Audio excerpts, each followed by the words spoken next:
চালু হলো অন্নপূর্ণা ভান্ডারের অফিসিয়াল পোর্টাল। কিভাবে আবেদন করবেন বিস্তারিত থাকছে এই ভিডিওতে। বন্ধুরা, চ্যানেলে নতুন হলে চ্যানেলটি সাবস্ক্রাইব করে রাখতে পারেন ও ভিডিওটি যদি ফেসবুক পেজ থেকে দেখেন অবশ্যই পেজটি ফলো করে রাখতে পারেন। প্রতিশ্রুতি মতোই হলো কাজ। মন্ত্রী অগ্নিমিত্রা পাল জানিয়ে দিয়েছেন যে 1 জুন থেকেই অন্নপূর্ণা ভান্ডার প্রকল্পের 3,000 টাকা করে মহিলাদের ব্যাংক অ্যাকাউন্টে ঢুকবে। কাল দ্বিতীয় মন্ত্রিসভার বৈঠকে জানানো হয়েছে, যারা লক্ষ্মীর ভান্ডার প্রকল্পের টাকা পেতেন তাদের নতুন করে আবেদন করতে হবে না। সেই অ্যাকাউন্টে ট্রান্সফার করে দেওয়া হবে অন্নপূর্ণা ভান্ডারের টাকা। কিন্তু যারা লক্ষ্মীর ভান্ডার পেতেন না তারা নতুন করে আবেদন করতে পারবেন এবং তার জন্য অনলাইন পোর্টাল চালু করা হবে।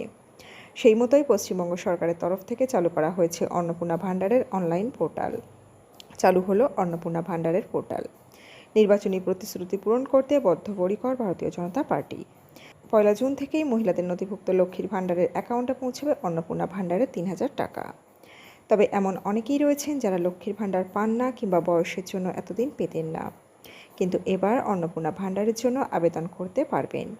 সেক্ষেত্রে তারা অনলাইনের মাধ্যমেই আবেদন সেরে নিতে পারবেন। এর জন্য পশ্চিমবঙ্গ সরকারের তরফ থেকে অন্নপূর্ণা ভান্ডারের পোর্টাল চালু করা হয়েছে।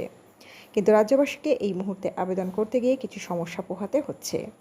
যারা নতুন করে আবেদন করবেন বলে ভাবছেন এবং নিজের আবেদনের স্ট্যাটাস দেখতে চাইছেন, তাদের জন্য পশ্চিমবঙ্গ সরকারের তরফ থেকে socialsecurity.wb.gov.in or লগইন ওয়েবসাইট চালু করা হয়েছে।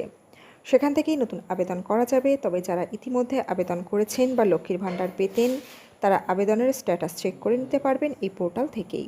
তবে যেহেতু নতুন পোর্টাল চালু হয়েছে তাই কিছু যান্ত্রিক ত্রুটি থেকে যাচ্ছে। প্রথমত, সেখানে নতুন করে রেজিস্টারের কোনো অপশান দেখা যাচ্ছে না, শুধুমাত্র লগইনের অপশান রয়েছে। আর বাঁদিকে অন্নপূর্ণা যোজনা পোর্টাল লেখা রয়েছে। তবে আশা করা যাচ্ছে খুব তাড়াতাড়ি এই যান্ত্রিক ত্রুটি মিটে যাবে। যারা নতুন করে আবেদন করবেন তাদেরকে প্রথমে রেজিস্ট্রেশন করতে হবে বলেই মনে করা হচ্ছে। রেজিস্ট্রেশন করার জন্য নিজের মোবাইল নাম্বার এবং আধার কার্ডের নাম্বার হয়তো লাগতে পারে। তারপর সেই মোবাইল নাম্বার দিয়ে লগইন করে নিজের সমস্ত ব্যক্তিগত তথ্য পূরণ করতে হবে এবং প্রয়োজনীয় ডকুমেন্ট যেমন ব্যাংক অ্যাকাউন্ট, আধার কার্ড, নিজের পাসপোর্ট সাইজের ছবি ইত্যাদি আপলোড করতে হতে পারে। তারপর উপর মহলের আধিকারিকরা তা যাচাই করে অ্যাপ্রুভ করবেন এবং প্রতি মাসে অ্যাকাউন্টে 3,000 টাকা করে অন্নপূর্ণা ভান্ডার বাবদ ঢুকবে। তো বন্ধুরা, এই আপডেটে ছিল এতটুকুই। দ্রুত ফিরে আসছি নতুন আপডেট নিয়ে।